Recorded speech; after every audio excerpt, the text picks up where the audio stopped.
Dr. Lawrence Xu-Nan. Thank you, Mr. Speaker. I rise on behalf of the Green Party of Aotearoa New Zealand to speak on the Immigration, Fiscal Sustainability and System Integrity Amendment Bill. And I know that this bill actually covers a lot of different aspects of the Immigration Act 2009. But I think I actually want to first pick up on something that is on the first page of this bill, which is to manage immigration in a way that balances the national interest and the rights of individuals. Although this looks great, but I think it's also a key reminder for this House that Immigration Act is one of the few acts that is exempted from the Human Rights Act. I see that we are able to discriminate against a person who is seeking immigration status on the basis of their disability. And we have seen that over and over again in recent years and even in recent months. So it is important to note that while this is the purpose and the rights of individuals, we do not see it in practice or in other parts of this bill. And I just want to leave that there for now because this segues really nicely into the first part of this bill, which is around immigration levy.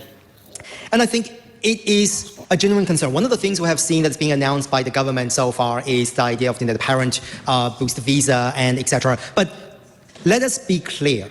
There are very few people whose parents or who themselves, if they have, if they're one person with two parents, like a lot of the people from China, have $250,000 just tucked away in cash in their back pocket to be eligible for that particular visa type, as well as or alternatively, their parents having superannuation in their country of origin that matches the level of superannuation here in Aotearoa, New Zealand. That is simply not feasible for most of the people. And the reason for that, as the Minister said, is to strike a balance between people here, migrants who pay their taxes, who are contributing to Aotearoa, New Zealand, who brings diversity and vibrancy to Aotearoa, New Zealand.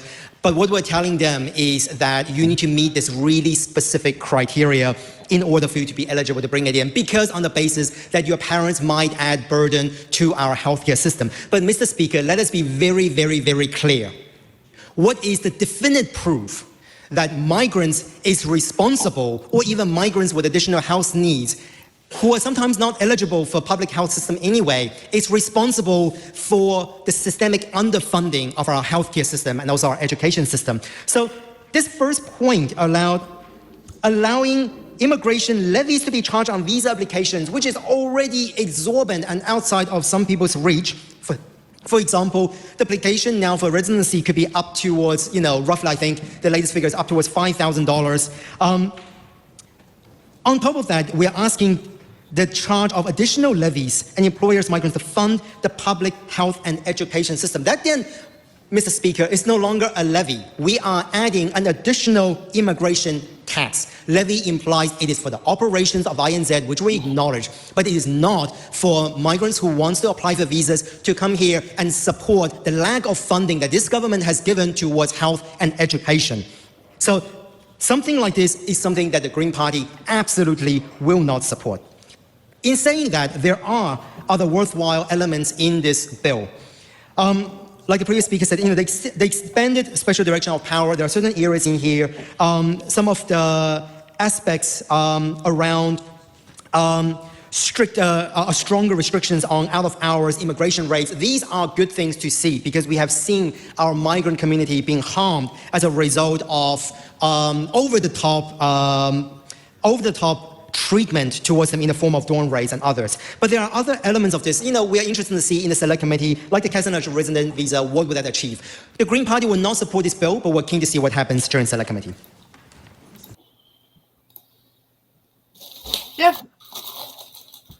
Oh, another newspaper. I'm going to have nightmares about This is how they come. This is how they come. They're wrapped in plastic. You can roll. You can fold them in half like that, and fold them in half again, and put a rubber band on it and go throw. Or you can throw them out like a flappy. That's how I usually throw mine because you can get them to glide along the concrete. I just want to thank you for your dedication to your mahi, Sam. I've never met someone so dedicated. In fact, it would take someone else's run too, and against the protocols of your business employer, and take two. But I just want to give you this slow clap because you've deserved it all night. Yeah, well, I'm slowly getting more adjusted to the 6 hours being up because my body's not quite used to it yet. So, 6 hours at a time that I'm not normally up at. And it's not easy trying to get to sleep at 6 p.m. at night to wake up at 11 p.m. to start the paper. My body just does not want to do it. I know that feeling. Yeah. And then you've got your coffee run and all your research. I just rock up when you guys let me come. I just go spontaneously like la la la. Yeah. I'm out here wanting to talk about So Lawrence Xu-Nan's speech. Yeah. No. It's like I'm out here wanting to talk about wonky like policy stuff, and Sam wants to talk about his day. You're just like in the middle. Yes. Lawrence. He made good points. I agree with him. I'm very interested to see what happens in the select committee. Honestly, I really like Lawrence. If I can have favourites, he's actually one of my favourite politicians. I like him. Yeah. I would agree with you. He is probably my favourite Green MP. Yeah, he's so multi-dimensional, and he's got a good point. I mean, he didn't raise this with the Health Sector too, but there have been a lot of reports of people that have had disabilities or people who have developed them whilst they've been here in Aotearoa, but then people have tried to deport them because they feel that they're a liability on the medical system. Yeah, but if they've developed it when they're over here, it's a bit different to coming in with the problem. Yeah, exactly. But then you've got people saying, "Oh, how did you not know this?" Or or you've come from a third country, so you haven't had a specific doctor assess you for this, so you may have had it here. People do I had a former colleague to help people here in this system. Whatever it takes, this current government wants to throw out anybody who needs any type of support. And like he's saying with learning, a lot of international students bring a lot of revenue over here to study. Yes. That's a fact. You know. So, I had a former BP colleague who came from the UK while in New Zealand. Now, he had residency by this stage. I hope, like how he had got citizenship, because we've lost contact since I've left BP. But he was developing MS while in New Zealand. Now, that's cool. That's chronic fatigue, kids in the chat. Yeah, and while that is known to be genetically linked, that wouldn't have been picked up at the point when he left the UK to move to New Zealand. And this is what people are talking about. But also, if you're living, and I don't mean to be disrespectful to anyone, but if you're living in India and you have a child that needs a wheelchair and there's no way or form of trying to get care for someone, then you're going to try and go for asylum somewhere. That's a natural instinct to take care of it. One of the national candidate who stood in the Ramatai electorate came into the country with one disabled child, 2 children, one disabled, one not.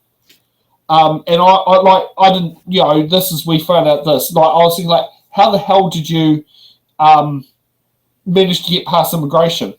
18 months later, comes to the coffee cart. This is well after the election. Says hello, and I find out his wife's a doctor. And that literally opens all the questions of how that scenario occurred. You bring up a good point, Sam. Right? Yeah. There is a good point in here, and I'm gonna mine for it. Okay, so the point here is that a lot of people that they're talking about that they want to bring over here to New Zealand that have the high skills and super talented and whatever, a lot of them often have disabled relatives, and they want to bring them over here too. Yeah. So when you start discriminating against people with disabilities, you could potentially be slamming the door shut in getting new talent into the country that we desperately need. I know, and to the extent of trying to discriminate against people with disabilities, if their everyday being is not enough or hard enough, and people want to discriminate on top of that, instead of looking at what their abilities are and their superpowers are. I mean, the best one I love to sit there and say, look at disabilities is Huana Hiki. Yeah. I have never really seen her as her disability holds her back. It's one of where it seems to be, it's a factor of life, but it doesn't stop her. Here's another example from the Green Party. And please, calm yourself, prepare yourself, Sam. Tamafa Paul, she has lupus. Another example. You wouldn't be able to tell just looking at her, but yes, she has an autoimmune condition.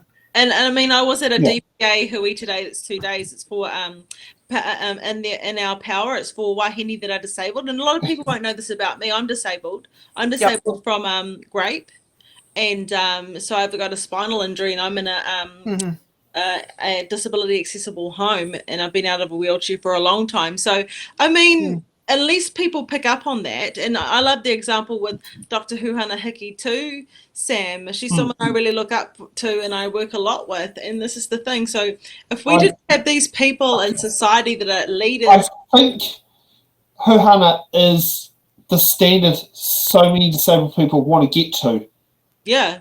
I think that's the standard, and I do know, like, when my friend Tony moved into his fully accessible home in where is it? Fairview Downs, Hamilton. Huhana actually came down and checked it out.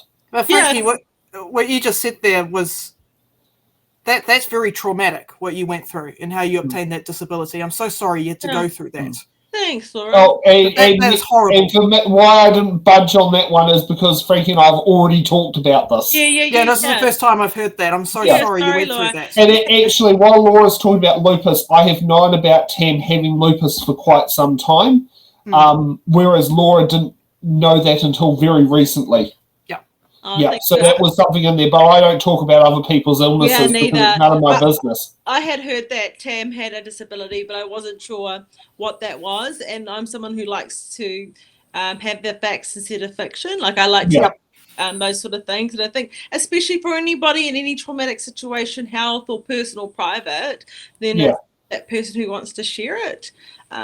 So I do talk about it a lot on my TikTok, Laura. You might not see it, but I talk about how I was sex trafficked for a long time, and I'm going through court at the moment. It happens here in Aotearoa. I talk about it on my TikTok. So I've had time to talk about it and things. So thank you for being aware. Yeah. So we're going to run into overtime, but I think we need to let's see what ACT and New Zealand First have to say. We'll just do it as a double. Yeah, double whammy.